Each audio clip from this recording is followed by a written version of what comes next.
Good evening and welcome to NUFC Matters. Tonight's special guest is Archie Gourlay. How are you, Archie? I'm fine, Steve. How are you? Yeah, not too bad, mate. So you're surviving? Just about, aye. Good stuff, mate. Yeah, it's been a strange period, not just for football, but for everything else in general. So, as I said before we came on air, it's a live broadcast tonight, so we'll get inundated, I'm sure, with a lot of questions from different fans. Lots of people want to know what the takeover, status is at the minute. It's still a DEFCON red, I think, at the minute. On Twitter, everyone's going mad about it. But yeah, look, we'll take what questions we get. But let's start off just with your career. I mean, where did you start off your football career, Archie? My football career started in my hometown, Green up. Yeah, Green at Morton. Yeah. So I was 3 years as a pro, and then we had a game against Newcastle in a friendly. So Gaza was playing, Marindinha, and all the big names were playing. I think they would put out the cup, so they came up to play us, and I had a good game. So about 2 or 3 games later after that, and the first team, and then the next thing I know, I'm signing for Newcastle. As a very shy 18-year-old. Yeah. Very nervous 18-year-old. Going into the big bad world, Newcastle. Who was the manager at Newcastle? Willie McFall. Okay, and so Willie signed me on the March, and because I think he's finished 8th the season before, as the highest Newcastle ever finished in the league at the time. Mm-hmm. So he had a good team then. It was a great squad, full of characters. It was fantastic. Honestly, it was good to walk into. Very friendly. What was Willie McFall like? I mean, obviously he's got a rich history at the club. He was the manager at the time, former Fairs Cup winning goalkeeper, of course, in 1969, and of course he got he helped Newcastle get to Wembley in the FA Cup as well. Yeah. He was a very good manager. He was Willie was the manager, and John Pickton was assistant manager. So it was good cop, bad cop sort of thing. But Picks was a bad cop. Willie, you could go to Willie with anything you want, be football wise or off of football, and he would help you. He was very, very good. He was a great manager to have alongside you as a young boy, pulling you through the ranks. Because I made a massive step. I didn't realise how big a club Newcastle was until I actually got there. I had loads of people in Scotland were saying, "Mind it, my old manager at Morton said I'd love to take that club when it's a sleeping giant. It's a massive, massive club." And I'm thinking, oh well, we'll see when we get there. It's just until you get there, Steve, you realise, bloody hell, this place is massive. And the supporters, I was told from the start, the supporters are unbelievable, and I could not fault one supporter at all. Absolutely fantastic. Was it 1988 that you arrived? 88, yes. I was there 88 to 92. I was there with, obviously, Willie signed us, and then he was sacked about 2 months into the job in the following season. And then Jim Smith came in. I mean, me and Jim never had it off from day one. He was but you've got to accept that. He was going to bring in his own team, and he obviously didn't fancy half the team he had, because we were fighting relegation at the time. We let some good players go. Unfortunately, Gaza left, and then people like Neil McDonald and Paul Goddard. Paul Goddard was phenomenal for Newcastle, phenomenal. And I think when he left, we never replaced him. We never replaced Gaza, but we never replaced Paul Goddard.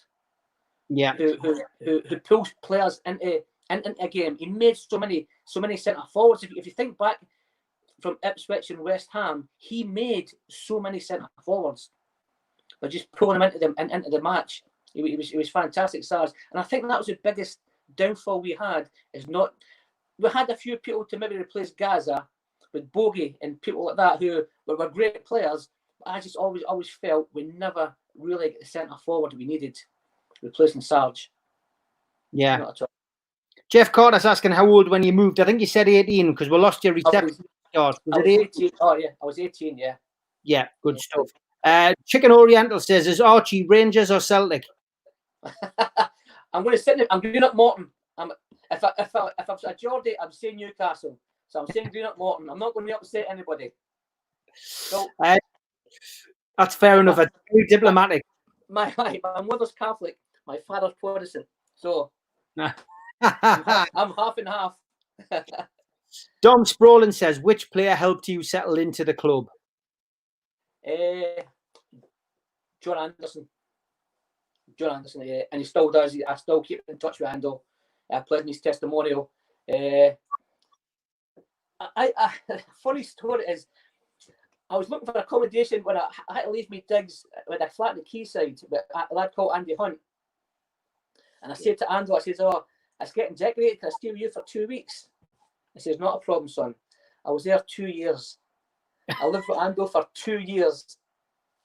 And he found out a couple of years ago. What happened was, it was me and Andy Hunt were paying a fortune for this accommodation at this flat in the quayside. So when I went to live with Ando, his wife says, "Just give us £20 a week." That's all. I'm thinking, oh, champion. So I was giving her 20 quid on a Thursday, and on a Saturday when I was going out, she was giving me 30 quid. Go and enjoy yourself. Well, Ando just found this out about 2 years ago. And every time I phone him, it's not, it was always, "Hello, son, how are you getting on?" It's now, "Where's my money?" He said I'm in debt of 2 years' rent. And he's never going to forget it. That's brilliant. That is brilliant. But he was fantastic. He was always, when he was having a go at us every game, even when I was playing in reserves, I might have scored a couple of goals, had a good game.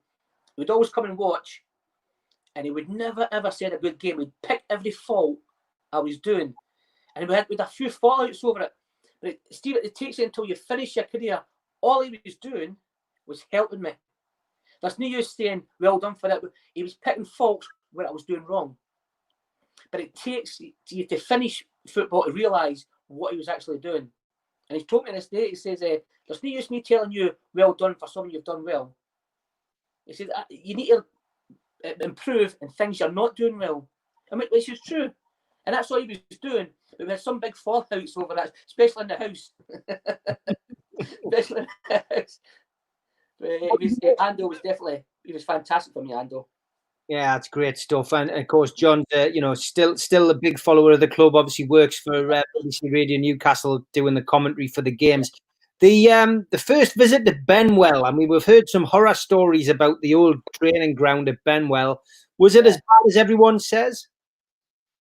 No, it did get bad. When Kevin Keegan came in, he was there 2 days and just quarantined it. "No, we're out of here." We moved to Newcastle. Mm-hmm. But it was for me, when I trained for Morton, we were training public parks and places like that. We never had the facilities like this. I drove into this place and I'm thinking, God, there's about 4 or 5 pitches, different pitches, indoor gym, there's a sweat box for the weights, and we had, it wasn't nicest, but as an 18-year-old lad, you're not bothered. Yeah. You know what I mean? You just want to get changed and get training. But I think obviously Kevin came from a different breed, and he wasn't happy at all with accommodation, not one bit at all. And I've been to the new place now, and they're spoiled. They're absolutely spoiled. The kids are just, they don't know how lucky they are. Yeah, and those facilities are about 20 years behind what they should be as well, which says a lot. It does, but I can't believe that. When they keep saying they want to update the facilities. I mean, I was there last year, and I'm thinking, what do you want to update? Mm-hmm. There's some clubs in the Premiership who would die to have facilities what Newcastle have got, and yet you're saying, they're 20 years behind that. Which, I mean, Man City, that's a different kettle of fish. That's just phenomenal. That's overboard. That you go to Sunderland, their facilities are certainly better than Newcastle's. I've never been, but I've heard. I've never ever been to Sunderland or the Borough. I've not been to that one either, but it's supposed to be a really good. Yeah. Jason's question there, he says, do you see your Newcastle career mirrored in the modern game still? Signed, play a few games, then go out on loan. Does it damage your confidence? No. What should have happened with me, I was a young 18-year-old who just got into Morton's first team. What Newcastle should have done, actually my personal I thought, is they should have signed me and put me back in Morton for a year to learn my trade. They should have done that. But they throw a lot of lads into the deep end, which it could have worked. But the problem with me, I got injured my first game in the reserves. I signed on the Wednesday and we're back home and come back on the Monday to play on the Tuesday for the reserves. And Willie McFault on this day is going to choke me because he says, you're going to play for the reserves on the Tuesday, but you're not playing half a game. I'm going to keep you to show you, not show you off, but to introduce you on the Saturday against Luton Town. And if you remember, Steve, that Luton Town game, we win 4-0, and Kenny Wharton sat in the ball on the halfway line. That's right. If you remember that. There was a big thing between Newcastle and Luton, wasn't there? Because there was a run in between him and Steve Foster. Steve Foster. He done it the game away. I didn't know he done it the game away. And we tortured him. Well, Gaza tortured him. I played against Gaza. And when you're playing a match, you just mark someone and you play, and you just get on with it. You don't actually see him play. But when I watched the Luton match, before the stand was built, we were in the porter cabins behind the leases. That's where we get changed. So we sat in the stand to the left of that. I remember watching Gaza, and I remember my jaw just dropped, thinking, "What am I watching here? This guy is unbelievable. He's fantastic." He was picking the ball off the defence and just wandering, walking through everybody. And I thought, I'm thinking, I'm seeing the best player I've ever seen in my life in front of me now. And that's the way he was. And even in training, what he done in training, he done on the pitch. Not a lot of people. And that's where Jim Smith fell out with me. Because what I done in training, I tried to do on the pitch as well. And he wasn't happy with that. I mean, we fell out in the first week. Me and Jim, we never got on from day one. But I'm trying to go back to the other story about being a fan. I was talking about the thing about Newcastle is it's not like any other club. I spoke to loads of lads who went to Liverpool, Man U, Spurs, blah blah. And when you leave Newcastle, you become a fan. It's the first score you look for. It doesn't matter. I went to Motherwell, and the first score I would look for on it was Newcastle. You just automatically become a Newcastle fan. And there's loads. I spoke to Mickey Quinn. I spoke to Gavin Peacock, and I was speaking, and they're exactly the same. That you just the club you just love the club. Obviously, at the house in Morpeth, so my wife's from Morpeth, so I was moving back down here anyway.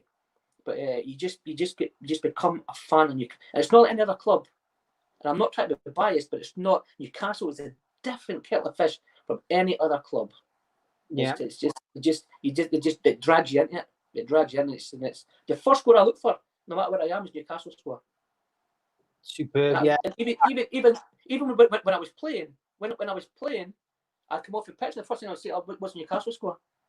Yeah. And when I left, when Kevin said to me to go to Motherwell, the what to sign is, I'm being honest with you, I got to Carlisle. I think that's when I stopped crying. I did not want to leave Newcastle United. I had 4 up and down years, but I did not want to leave Newcastle United. That for me, that was my club. I cried my eyes out, and I think Carlisle, I thought, pull yourself together. You're going to think another club here. It's a very similar story to the one we had with Darren Jackson, of course, another fellow Scot who didn't want to leave the club, and you remember sitting outside the ground, on the steps waiting for a taxi to come and pick him up, and he was in tears. He didn't want to leave. Yeah. So it's a story which I can certainly understand. Spacoid asks a question. Evening, lads. He says, when the Premier League finally approved the takeover and Bruce has given his P45, who would Archie like to see get the Toon job? So he's still optimistic, despite all the doomsday merchants who've been out on social media over the last couple of days. If theoretically Steve Bruce did get asked to step down from his current position, who would you like to see? Would it be the Pochettino, or would it be Rafa? Well, is he still available? Because apparently he's been linked with someone in Italy. But there's a lot of rumours. There's a lot of rumours, but nothing concrete at the minute. I know Steve's he's not got a lot of followers and fans, but what I've always said is Steve Bruce left a good safe job at Sheffield United to take over Newcastle. Nobody wanted it. He was the only person who wanted the job. Nobody wanted that job, and he left. Sheffield Wednesday was a safe job for him. Mm-hmm. And I feel sorry for Steve. I would like to give him a chance. Mm.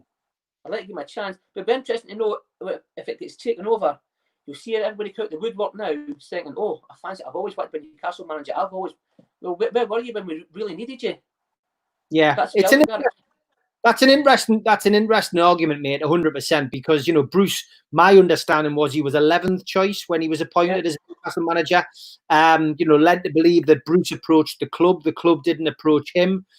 Which again, if that was true, would be interesting. Look, I take nothing away from Steve Bruce, and I've said this on the show to everybody else. Wasn't my choice. I didn't want him as Newcastle head coach, but we had him. And his remit this season was to keep Newcastle up, and he did it. He goes to a quarter final of the FA Cup. We ended up drawing with Man City, and we didn't attack that game the way we should have done. But nevertheless, if you told me at the start of the season that Newcastle would be safe with 5-6 games to go and we'll get to the quarter final of the FA Cup, I would have snapped your hands off under Steve Bruce. So that would be my answer. Me personally, I'd love to see Rafa back if there was a vacancy.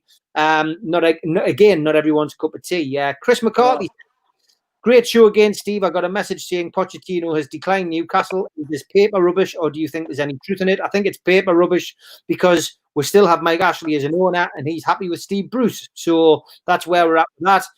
He goes on to say Ashley out and take Bruce, Joelinton, Kraft and Bentleb. I don't think you'll have much danger rid of Bentleb anyway, but I think we're going to be stuck with Joelinton.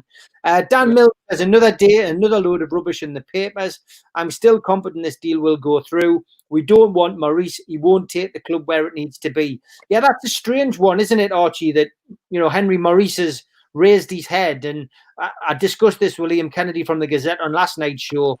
It very much smells that of a PR offensive by Henry Maurice, and maybe even by Keith Bishop, to try and give the Premier League a bit of a kick at the backside. Right. Well, as the first I've heard that one, I mean, where did he come from? Where did that one come from? He's been hovering around like a bad smell over the last few months, it has to be said. But this is, he's releasing media statements saying that he's interested in buying the club. The media are carrying stories saying that he's ready to press the green button if the Saudi deal falls through. A lot of it is, the problem is, Archie, we're stuck in the middle of a PR war and a political war between Saudi and the Qataris. And there's a lot of people playing games, and they're playing games with Newcastle United fans as hopes and dreams, really, because all we really want is, and I'm not speaking of the fans, I'm speaking my opinion, but I know a lot of people agree, is that we want Ashley out of the club. We don't want Mike Ashley as the owner anymore. But unfortunately, until the Premier League can give the go-ahead to this PCP, PIF and Reuben consortium, then, we're stuck with Mike Ashley. And Henry Maurice just sounds as if he's somebody who's a bit of a chancer, who doesn't have the kind of finances that we would hope to take us to the next level. No. And what I don't want as well, I don't want these consortiums, because you ask me if a consortium comes in, a consortium is people who put money in all over. That's not enough money. You need somebody who is going to buy the club for and then put the exact same amount of money in again to buy players. Getting a consortium is you're asking people to join you and give you backing. Yeah, but I don't think that's not enough money. But what I don't understand is, and I've said it for years, Portsmouth have been bought 4 or 5 times. Portsmouth. You come to Newcastle with one game and you see the fan base. It's a no-brainer. Yeah, it's north of England. It's not where people want to be. But you can at stadium, you've been in yourselves. I'm a season ticket holder. They're 52. You can get another 52,000 in there if we're challenging. Can you imagine us getting bought over and challenging for the league? Being at a cup final, playing Barcelona, Real Madrid. Can you imagine that? Yeah. The crowds we would get, we'd need to open 2 stadiums. And there's no other fan base. And I'm not being I say bye, got that. I'm talking about Celtic and Rangers and your Man United. Yeah. The true fans, the true supporters are black and white fans. Yeah, 100%. And I've had it for 30 odd years now. You'll not get any arguments on this show. Dom Stalin says, what's your memory which stands out most about Gaza? Bloody hell. He's mad. He's anybody who's been in a dressing room at a team with Gaza, anybody could write a book. Yeah. Could write a book. It doesn't matter. Sorry, people saying, I'm writing a book about Gaza. Anybody can, because I love him. I absolutely love him. He looked after me. when I got injured, my first game I got injured, he looked after me. I never had a car or nothing. I was on crutches, and he took yeah, he got a sponsored car. They took it off Mirandinha because Mira wasn't driving it about enough, right? Now, I don't know what the logic behind this. It must have been a YTS at Benfield Motors that says, why don't we give it to Gaza? Now, Steve, this was a Volkswagen Jetta turbo injection. That thing was on steroids. So I jumped in the car with him. We come out the ground. And do you know when you get down to Still Street? The Irish Centre's on your left and Still Street's on your right. Well, the road down, it's blocked off now beside the back page. Yeah. That's blocked up. That used to be a street down. I used to think there was a pet shop at the bottom of it. Yeah. Well, this is a Friday afternoon, scorching day, and guys are doing about 50, 60 going down there. He's nearly knocking people over. And the kids, and they're going, oh, it's okay, it's Paul, it's Gaza. I'm thinking it's okay. I said, he's nearly raped your whole family out. He couldn't get a turn because it was Gaza. It was fine. It was absolutely. But you couldn't have. You know better than me because you've been with them. Yeah. You can't have 5 minutes with them without them playing a prank on someone. Mm-hmm. Yeah. And people are saying, oh, he's thick. He's a genius because nobody, and Ali McCoy says it, could think of things to prank people with the way he does it. You say to yourself, how did he think of that? He just every minute he's thinking of something. His mind's working overtime. And going back to when I was injured, I can know there's a shy lad, and Derek Wright said to me, he says, go and put ice in it, Archie. So I said, well, where I get ice from? He said, there's an ice machine over there. Just get a bag of ice and ice your leg. That's all you can do. So I was over to get the ice at the machine, and I put my hand in. I nearly died. There was about 8 people in the. It was Kenny Wharton, Ando, Davy Mag. He was a magnet to that. play 90 minutes every game, but come Monday to Friday, he was on that treatment table. We Dublin, great lad. He lives around the corner from me, Dublin. John Bailey, another man. What's wrong with you? What's wrong with you? I said, there's something in there. He said, there's something in there. I said, there's something in that ice machine. What happened was Gaza was doing an all-night fishing, and he caught him the biggest trout in the world, a salmon in the world, and he put it in the ice machine to keep it fresh. He wrapped his salmon around the ice to keep it fresh. Oh, Derek Wright went mental. But that was just Paul. That was just him. He's just phenomenal. And I'm going to do one more. When I played for Morton, if we played Aberdeen or someone, we got up early in the morning and travelled. So this travelling the day before and staying in the hotel was all new to me. So my first game was down at Crystal Palace at Selhurst Park, because it was a horrible place to get to. So we were doing first class in the train.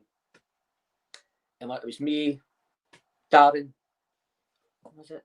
Michael O'Neill, and someone else just sitting in the four seats. And all I could hear is people telling Derek Wright to F off. And I'm going, all I heard was one person, no, F. I'm thinking, why did they tell him Derek? He's a nice lad. He's a nice lad, Derek. Why did they tell him to F off? What it was, he was coming in and he was saying, you share with Gaza tonight in the hotel? Nobody wanted to share. And Darren Jackson went, Archie sharing with me. This is his first trip. And him and Gaza were like that. But nobody wanted to share a room with Gaza. And it got to the stage where Gary Kelly says, I'll take him. But mind, I'm tying him up and I'm gagging him and putting him in a cupboard. He was mental. That was my first time away with the lads. We had the police at the hotel. We had Gaza taking a full bed off the mattress, lying it on Michael O'Neill and jumping on top of him with his full weight. This is the night before a match. The police are coming up because Gaza's found the maid's trolley with the little bars of soap, and he's throwing from the 5th floor bars of soap to the little security guard. And then the police are coming up. Gaza's crying. I'll not do it again. And then we've got to calm them down. And they get your beds. And Gaza's went, it's okay. I said, you sure you're okay? He says, I found another box of soap, he says. Oh. But that's just him. He had to sleep with the light on, so he just never slept. But Brilliant. It was fantastic. And I love him to bits. I love him because he looked after me properly when I just arrived, and it was great. But they were all characters at that time. It was a great atmosphere to walk into. I think we lost it all with John Bailey leaving, Paul leaving, Neil McDonald, Paul Goddard, and the aroma around the dressing room. It left because you used to get it every day, and it was a laugh. It was a fantastic atmosphere. The pre-season, we brought in John Robertson, John Hendry, two good lads, Dave Besant, Andy Thorne. Glenn Hodges. No, Glenn had left before that. He left 87. Right. Glenn, so, as I said earlier, we didn't fill the gaps we needed to. Yeah. And I played in a friendly against Brøndby. I was 2,500 people. It was. I even got I got coverage on the news. Me and this guy called Richie running up and down the Gallagher when Liam O'Brien scored. No, this is before Liam got here. Oh, was it? I just got and the manager says for 40 grand you can have the goalkeeper. he says no, we've got one. We've got Dave Besant. Do you know who the goalkeeper was? Go on. Schmeichel. God, never in the world. That was the conversation. 40 grand you can have the keeper. He said, no, we've got Dave Besant. What a classic. Dave Besant get chipped, and again, it's 6 asides. Again, his 6 asides get chipped after David Speedy. David Speedy was playing in goal for Coventry. Oh, my. I can well believe that. Like, I mean, if you watch back the relegation video, Dave Besant... He got us relegated. He's the most... He played for England, you know. I can't believe that, but he did. I think the only thing I can really remember is Dave Besant, being the first goalkeeper to save a penalty in the Cup final. Other than that, he was ranked useless at Newcastle. Oh, he got us relegated. I don't care if I see him tomorrow. I would tell him. Mm-hmm. I would tell him he got us relegated. Yeah. Well, there is a DVD available in the back page shop of that season. It's one of those things that I do tend to put on, Archie. If I start to feel like Newcastle, it couldn't get any worse, I just put that on and then remind us, oh yes, it can, you know. It was horrible. I mean, I was there. It was horrible, and I felt sorry for I really felt sorry for the fans. The fans took to me. Yeah. I don't know why they took to us, but and I just felt heart sorry for the fans. I mean, you've been out a lot longer than me, the years, but even like today, the atmosphere fantastic, the stadium beautiful. But when I was there, before the referee blew the whistle to start the game, there could be 14,000 in Gallagher. That noise, before he blew the whistle, that noise, it hurts you back in your neck. To this, I used to sit in the stand going, bloody hell. Yeah. And it was only about 14,000, 15,000 people in that Gallagher corner. And it was fantastic. That roar before the referee blew the whistle to start the game. It was, and I've taken to the fan. I'm a supporter myself. My boys got a season ticket. My daughter's got a season ticket. And I'm black right through and through. I've been here since I was 18. I'm 51 now, so I'm a Geordie. Well, Jason Carter says, wherever you're living now, he says, watching the water because you don't look your age. Peter Robson just asks a simple question. He says, who's the worst, disregarding the price, Joe Linton or Paul Dalglish? I'm going to say Joe Linton because Paul's got a great surname, a legendary surname. Chris McCarthy says, he's going on about the comments about Gaza. He says, ask Raoul Moore. I saw your program the other night. He apparently knew him well. A little story about that. He didn't actually know him because I was with Paul that day that he went up to Rothbury to see Raoul Moore, and myself and Joe Allen had met him in a restaurant in Jesmond with Jimmy Gardner called Francesca's to go and do the deal to have him on doing a spoken word event at the Lancastrian Suite. So that was back in 2010, and we done the deal. We shook hands, and then we went home. Paul went home, and that was when he, basically had a chat with me about just before we're dropping him off. Have you seen what's going on in Rothbury? Do you know who this guy is? And I went, yeah. I said, I used to work on the doors with Raoul, and he goes, well, I know him. And I said, no, definitely not. And he goes, oh, right, okay. So it was in his mind then, but he definitely hadn't met him. He didn't know him.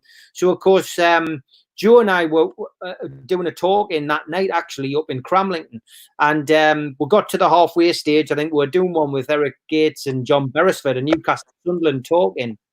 And we went into the bar area to go and get a pint halfway through proceedings. And then we're just seeing the yellow ticket tape come up on Sky. Paul Gascoigne arrived in Rothbury, and we're like, oh my God, what's he doing? And of course, it transpired that he'd gone up there with some cans of lager, a cooked chicken, and a fishing rod to go and try and talk Raoul Moat out of doing what he was doing. I feel a little bit responsible for explaining who Raoul Moat was, but it's one of those things he often refers to when he's talking. Mark Cooper says, hi, Steve. Sheffield United owned by a Saudi prince, so why do we get all this crap? Yeah, I mean, there's a lot of people asking the same question. Man United have got involvement with Saudis, so have Sheffield United. What makes us any different? Why does everybody seem to have a big thing against Newcastle being what I always say, Steve, is I think people are jealous. Honestly, because they think it wasn't a small club. Can you imagine us fighting for titles, going to cup finals, being in Europe? They don't want us to this little club in the northeast dominating. Had these Saudis buy Chelsea, Arsenal, Man United, who would complain? Who would complain? No one, because they don't want us Geordies dominating the Premier League, and I think that's got a lot to do with it.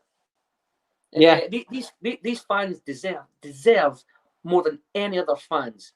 Look at the way support they take. Doesn't matter who we're playing. These lads grafting during the week, going all over the place. They deserve. And then you look at we're playing at home. They can't sell the allocated tickets. They can sell it. When in the last 5 years has Newcastle not sold the allocation of the away tickets? When? Never. Proper fans who deserve more than anybody. And that's the way I feel. Yeah, Rob Foggin says the Mauricio Pochettino report came from the Spanish version of The Sun called Marca, so take it with a pinch of salt. And until PIF, Cashley, EPL make a statement, I'm not believing anything. Jeff asks, which of our modern midfielders do you like, Archie? Modern midfielders? Which Newcastle midfielders do you like? See, I'm a fan of Shelby. I'm a fan of his. I think if he just sits and just pings balls in. There's no many people I don't think about can ping a ball the way he can ping a ball to your feet. He might not be the quickest, and he's not a lazy lad. But I like him. I like Shelby. He's when he's not playing, I start to think, oh, the two Longstaff lads. I think they're great players. But you've got to just feed them in gradually. We tried that when Ozzy took over. When Ozzy Adelis took over, the first thing he done was anybody over 30 or reaching 30. He binned Roy Aitken, Ray Ranson, and all the lads, and he brought in Oz kids. Yeah, that's good, but you need experience beside you. You need somebody. You need somebody to say, Archie, what are you doing? Why are you running there? Why are you putting that there? You need somebody beside you. Clark, why doing that? I mean, Clark was always going to be a footballer. He was fantastic. But so we put all these young kids in it at one time. We were getting battered. We were playing behind. We were playing in front of teams. If you play in front of your team, they're more than happy because you're not hurting them, and they'll get you on the break. But as soon as you get the ball away, they'll get you on the break. And all we were doing was playing in front of a team. We never had any experience at the back or in the midfield to say, listen, lads, this is what you do. We never had it. It was just young kids willing to put the jersey on and willing to our best willing in the world to win games. It just wasn't going to happen. It wasn't going to happen at all. You needed experience in there. That's what you need. Yeah, and we never had it at the time. 100%, mate. You're right.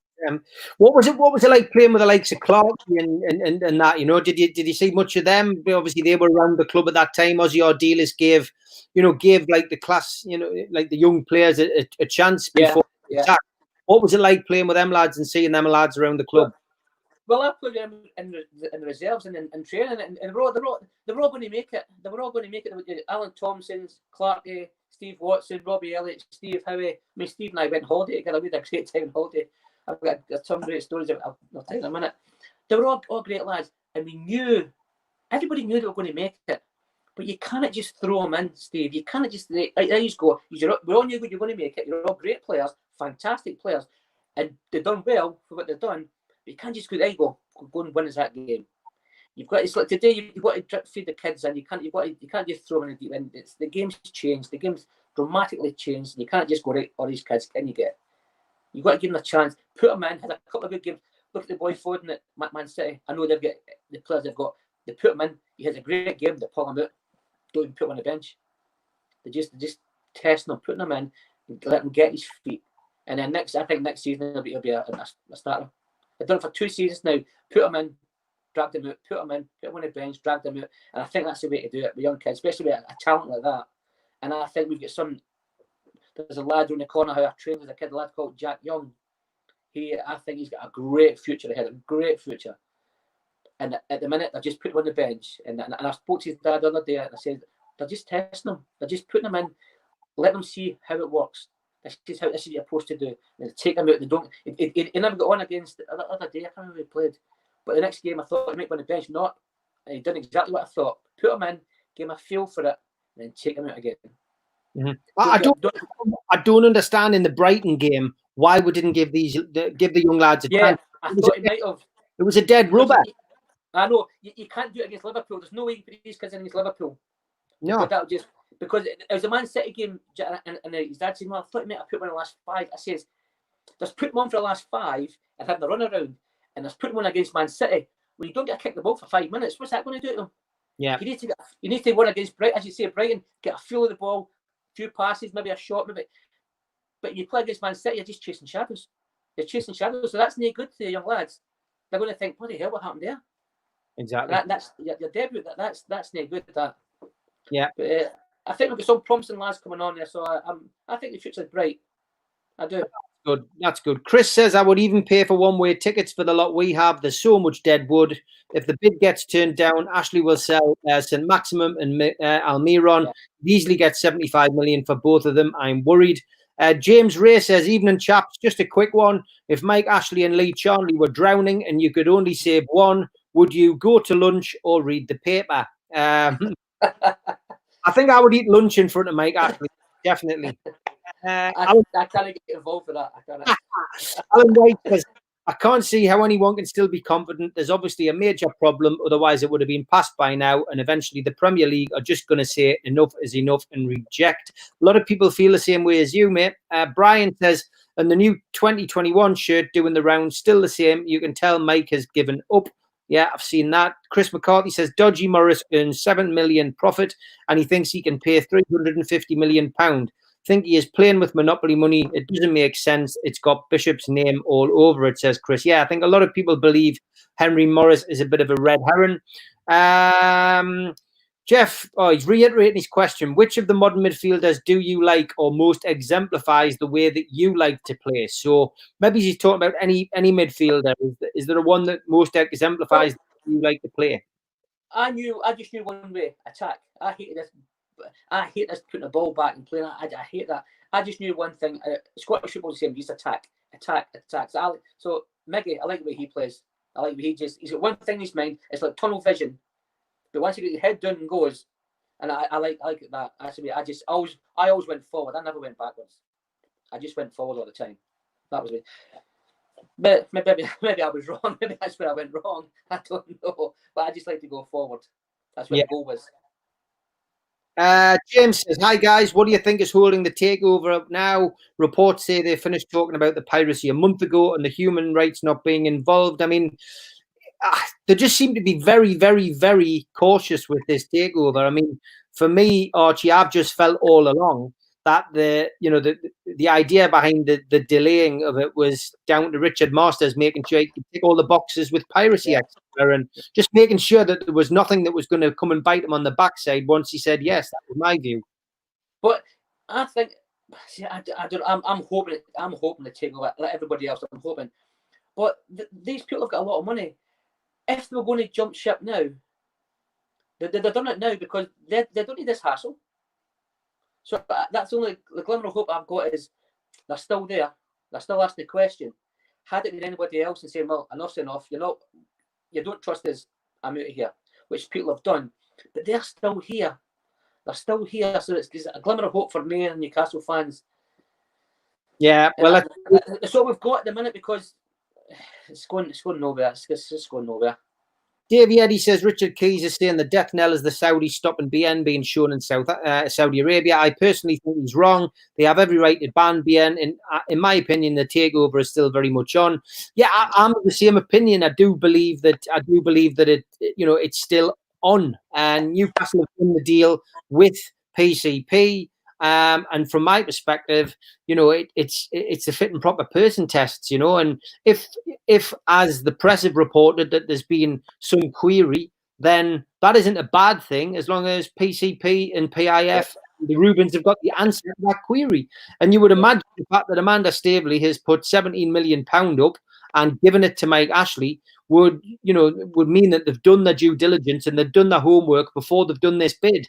If they haven't, then more fool them. But I would imagine that they've done it. So, there is a lot of things being said in the newspapers. But as I've said, we're stuck in the middle of a geopolitical war between Qatar and Saudi Arabia, which has got absolutely nothing to do with football. Well, even so, what's the difference between when Man United get taken over? They were in the black. Yeah. They were the richest club in the world. The day the Glazers bought them, put them nearly £1 billion in the red because it paid off. Why did the FA allow that? Why did they allow that to happen for a club that's in the black, and then after one day getting bought, they get put straight in the red? Yeah. So that's worse than what I personally think was happening with us. Mm-hmm. Yeah. Because they're the richest club in the world. Then went from richest club to the world to one of the. Wait a minute here. There's not as much money in that bank as they thought they were, because they paid off the American football team. Yeah, that's what they've done. So that was beyond me, that one. Yeah, Mick's asking who was the best Newcastle manager you played for. I mean, we covered this a little bit earlier, didn't we? But I mean, you loved Willie McFall. Jim Smith was an absolute nightmare for you, though.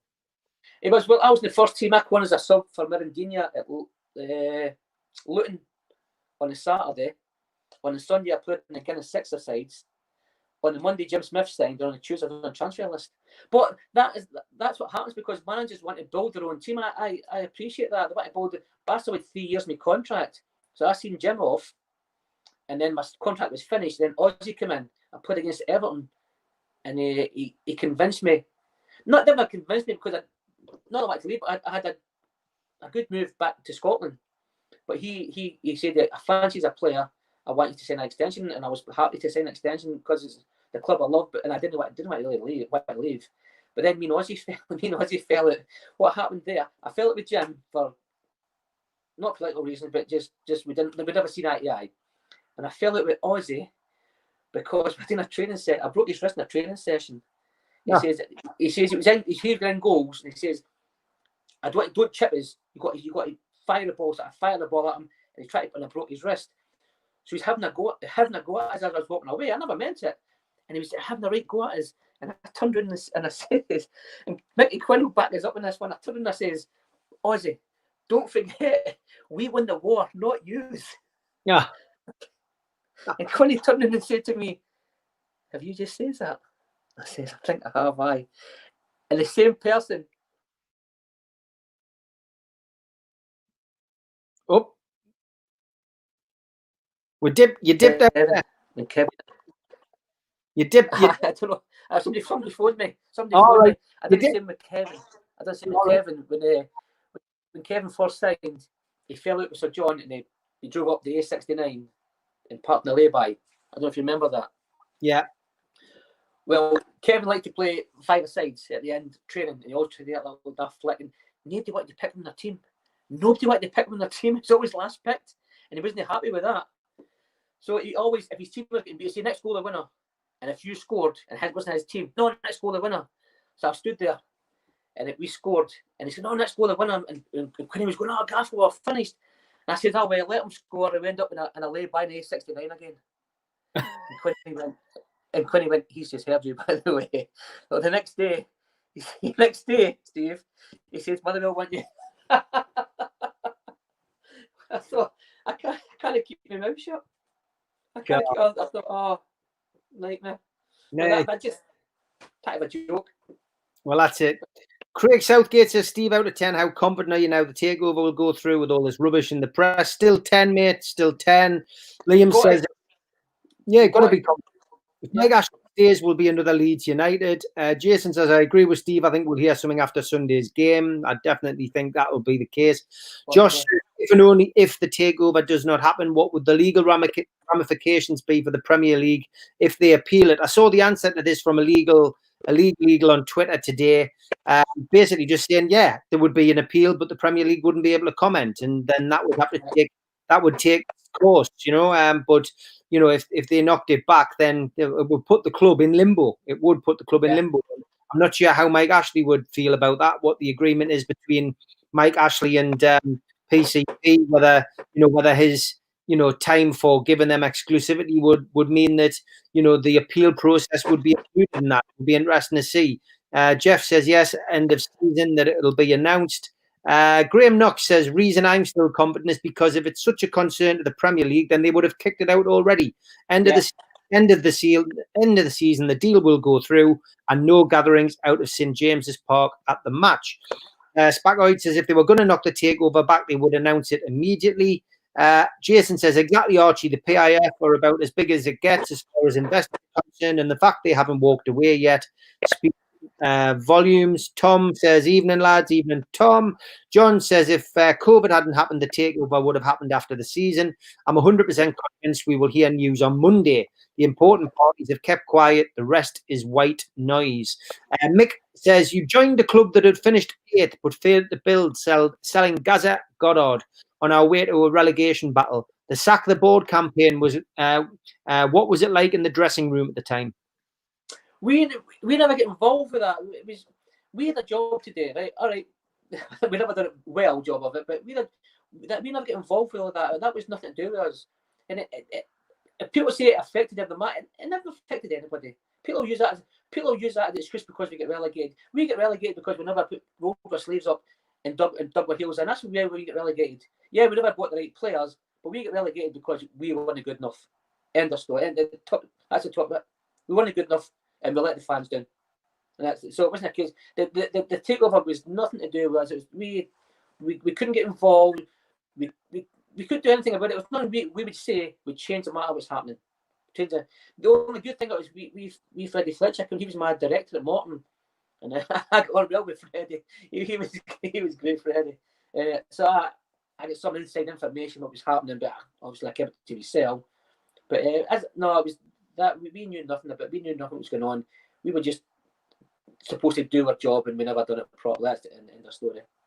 Jeff asks, are you concerned for the future of Scottish football? Always, because it's gradually dwindling away, and it's always two clubs up there. That's all it is. But in saying that, in Scotland when I grew up, there was only 2 clubs in England we supported. It was Man U and Liverpool. Since the Premiership comes on, do you know there's 5 or 6 buses come from Scotland to support Newcastle? Newcastle has got a massive following in Scotland, especially in the Glasgow area. Massive. So Newcastle that's a big following for it's changed Scottish football. And you think about it, and I see the buses. Would you rather go and watch, no disrespect, Partick Thistle versus Greenock Morton, or go on a bus for 3 hours and watch Newcastle play Liverpool or Man City? It's a no-brainer. It's 3 hours doing the bus and 3 hours back, and you're watching Premiership football. Fair point. And I think they're losing that as well because a lot of fans are travelling from Scotland because Newcastle's so close. Yeah. To watch English football. Tom Dixon asks, what do you think of Matt Ritchie this season? I'm a big fan of Ritchie. Big fan of Ritchie, but he's blown hot and cold because he was supposed to leave it. I think he was a bit of a huff when he was. I think he was going to leave, but then that fell through. But I think I'm right to believe he's been offered a new contract. I'm not too sure. Yeah, I think so, mate. Yeah, I mean, for me, pound for pound in recent times, he's probably one of the best players we've signed. Yes, he gives 100%, and he wears his heart on his sleeve. But everybody should do that. But no, he's been blown hot and cold. But is it because he's not playing the position he wants to play? Is it because Steve dropped him for a few games when I just think he maybe should have not dropped him? I don't know. Yeah. We need players. We need players like that to keep us up. If you're not going to get sold, next season, we need players like Matt Ritchie. He's very similar, like John Anderson. You know, if you had 11, you used to say if you had 11 John Andersons in your team, then you know you didn't go far wrong. Matt Ritchie's exactly the same with his work rate. You know what I mean? John says, do you think if the Premier League find a way to knock this back, PIF would take the Premier League to the cleaners? Yes, definitely would do. Jason says, I think COVID was invented just to stall the takeover. A ridiculous statement, yes, but I am surprised someone hasn't printed it yet after some of the nonsense I've read. Tom says, do you think Rangers will ever win the Scottish League? I hope they do. I don't. Your first question, I was a Celtic fan. Yeah. I'm a Celtic fan. So I'm trying to, but I'm not a great fan of Neil Lennon. I just think he's all wrong for Scottish football. He's personally he oozes off. I just don't like it. But both clubs have done 9 in a row. Yeah. I think it'd be hard for Rangers if Celtic done 10 in a row, because Rangers will never do 10 in a row. I would quite like Rangers to win the league next year, or someone else, as long as it's not Celtic. And that's been a former Celtic fan. But it's the past few years, even when Brendan Rodgers, I wasn't a great fan of Brendan Rodgers. And I just think everything about them was wrong. And I knew Brendan was just only going as a stepping stone till something else came on, because he is a very good manager. I quite like Gerrard. Would the fans like him at Newcastle? Sorry? Would you like him at Newcastle? Would you like him at Newcastle? Brendan Rodgers? Brendan Rodgers. Ahead of Steve Bruce, I would have certainly took him. I mean, I know what you mean. He gives the persona that he would eat himself. You know, like, and I've met him once before, and he's quite a small guy. So maybe he's he's got that little big man syndrome. Little man syndrome. I don't know, but he was actually quite approachable. But I know what you mean. You know, if I had to pick a manager for Newcastle, as I've said, I would prefer to have Rafa back to complete the project, because I think he would do it. But if I couldn't have Rafa, I was never a Pochettino fan. I was never ever. If I could understand the Southampton to Tottenham, when he went to Tottenham, when he went to Tottenham, I thought, what's all that about? Yeah, I didn't really get that. I know he got to Europe last year, but I think it was certain players got to Europe. I was never a Pochettino. And then when we mentioned for Newcastle, I'm thinking, I don't think he's a man. He's never had money to spend, so we don't know how good he is at spending the money. If that's the problem, and sometimes it's not about money. We've seen teams get promoted in recent seasons who've blown fortunes and gone straight back down. You just need to look at the likes of Fulham. Aston Villa still on out the woods. They go to the last game. They spent a fortune. It hasn't worked out for them. And you know, ultimately, Newcastle under Ashley did it in reverse. Didn't spend a great deal of money when they were in the Premier League. Went for either loan signings or continental signings, which they've gotten the cheapest, sold on for a profit. And then if they have been relegated, they've spent a fortune getting back up. So it's like a bit of a reverse way of doing it as far as Newcastle's concerned. What I was going to say to you about Gerrard was I quite like Gerrard, because Tom's question was about the Scottish League. I like Gerrard. I was really pleased with the FA Cup semi-finals this year, that it was like the battle of the young managers, you know, in the sense that, not forget about Pep, but the other 3 teams who were in the semi-finals were all relatively new managers. Frank Lampard of Chelsea, Mikel Arteta, of course, who's at Arsenal, and Ole Gunnar Solskjaer, of course, who's at Man United. And I actually got a bit of as a football fan, got a buzz out of that, because I thought it's actually nice to see it's not the same old faces who are going to be leading the teams out at Wembley. You know what I mean? And likewise with Gerrard in Scotland, you've got a young manager who was a hell of a player, both at club and international level, who hopefully does well. So I'd like to see Rangers win it purely for Gerrard. If nothing, I would as well. Based on him, I mean, the time he scored 4 goals against us and get a standing ovation after Newcastle fans. That was one of the best I've ever seen. Because we appreciate good players. We appreciate good. I know. You say I was proud of Newcastle fans to think, you know what it is? He's just tortured us. Yeah, and we're not going to slaughter him. We're going to give him a stand. And I know for a fact he appreciated that. Yeah, not that night, not night after, because he got put in jail, I suppose. But he appreciated the fans, and that's proper fans for you, who appreciate a good player. Wish he was on your team. Yeah. Would you know wish him in your team every day? We've only got 5 minutes left and we've still got quite a few questions coming in. So we'll try and whiz through these ones. Mick just says, John Robertson joined shortly after you. We arrived with a big reputation as a proven goal scorer, but was sold on quickly. Do you think the club gave up on him too soon? No. John was a fantastic goal scorer in Scotland. And I didn't think the game suited him down here. I didn't think the game suited him at all down here. And I think he got his chances. I did think he got his chances. And I think the best thing they've done to get the money back and get him back. I honestly did. Nice lad, but I think he had his chance. He just never took it. Fair enough. Honesty is what we ask for. James has just seen someone comment, if it wasn't for COVID, it would be done now. But if there was no COVID, would Mike Ashley have sold it? Which is a good point. Kevin just says, what a fantastic guest, Archie. So you've hit a note with the support. Thanks, Kevin. Liam says, I think COVID-19 is the reason why Mike Ashley wants to sell. Yeah, a lot of people think that, potentially because of his other businesses going into a bit of a meltdown, that could be the possibility. What do you think of the possibility of KSA allies following suit and banning BN? Again, if that happens, it happens. But again, I don't think it's got anything to do with the takeover. Tom says, we've been linked with the Rangers striker Alfredo. What do you think of him? No. He's too easily to wind up. He'll be sitting on the stand every second week. He'll be sent off. He's too easy to wind up. Absolutely too easy. No. And I don't think he's a proven goal scorer in Scotland. It's mass. Scotland League's here. The Premiership's are way up here. Yeah. There's not many people. There's not. And when I signed, a lot of Scottish lads came down to England and done well. But since middle 90s, when has anybody? You get 2 or 3 every so often, but there's not many coming down now. I don't think. I know he's not Scottish, but I don't think. I don't want him down here. No chance. Do you know what? Does Ashley still get the £100 million at the end of the season? Yeah, I mean, this is another thing that I've thought of. Maybe he's ruling off the season at the end, and depending where Newcastle finish, depends on an extra million or less a million, depending on where you finish in the league. So potentially, that could be it. You know what I mean? That could be and then it's a clean break. Do you know what I mean? Everything makes sense then. They could be thinking that we'll give you your 350 million. Yeah. We'll give you your 120 million.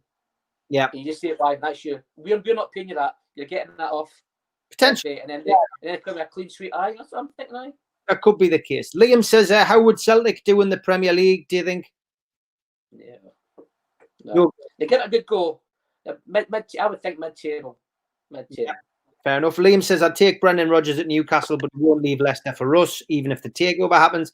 L71 says, takeover Saturday 100%. Colin says, Neil Lennon stuck the head on Shearer's boot. Says, how's the bacon, did you say? Spackoid says, would you have Keegan back, Steve, especially with a board willing to back him? I'd have him back as an ambassador. I would not have him back as a manager because I think time is done, and I certainly don't think Kevin would come back as a manager third time either, But the game's changed. Yeah, it has. The game's changed completely. So I wouldn't have Kevin back. Jason says, what are you doing these days, Archie?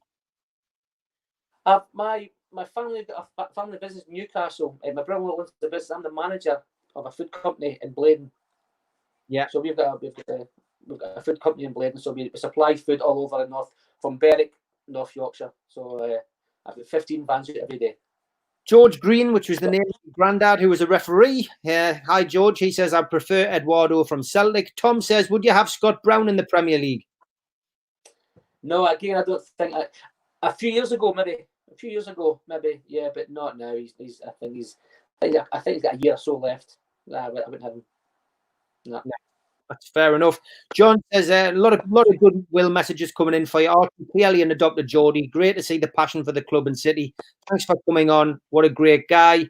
Great show, lads. Really enjoyed it. Liam, would you take Allegri if the takeover happened? I would. I know Arsenal fans wanted him. Allegri? I'm not. These foreign managers, they've done it over there, but they've had money. Are they going to get the money? If they get the money, I don't know. I would like Gerrard. I'd like Gerrard. Good shout. Darren Ague, problem with the takeover taking so long. If it did go through, we'll barely have any time in the transfer window. Not if it starts on Sunday, of course. James, great show, lads. Can't wait for the next George Green. Are we related? Have you got any money, George? That's all I want to know, really.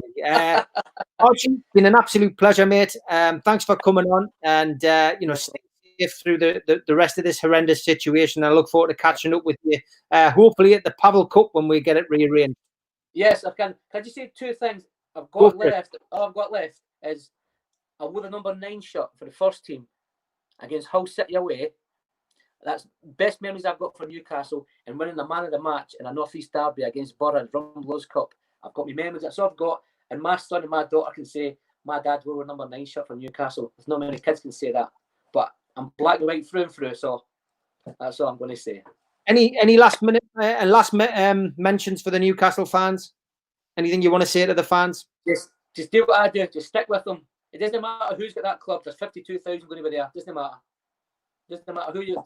Just stick with a club. We know it's our club at the end of the day. No matter who's got it, it's our club. And we'll get there. Fantastic, mate. Thanks very much for coming on. Thanks very much, Steve. I appreciate that. Bye-bye. Great to have Archie on. The winner of the book will be announced tomorrow. I'm hoping to do another live broadcast with another one of the lads tomorrow. I'm just about to ring somebody. I will keep his identity secret until I've got it confirmed. There will definitely be a show tomorrow night, though. I'll be back at 6 o'clock tomorrow. Thanks very much for watching.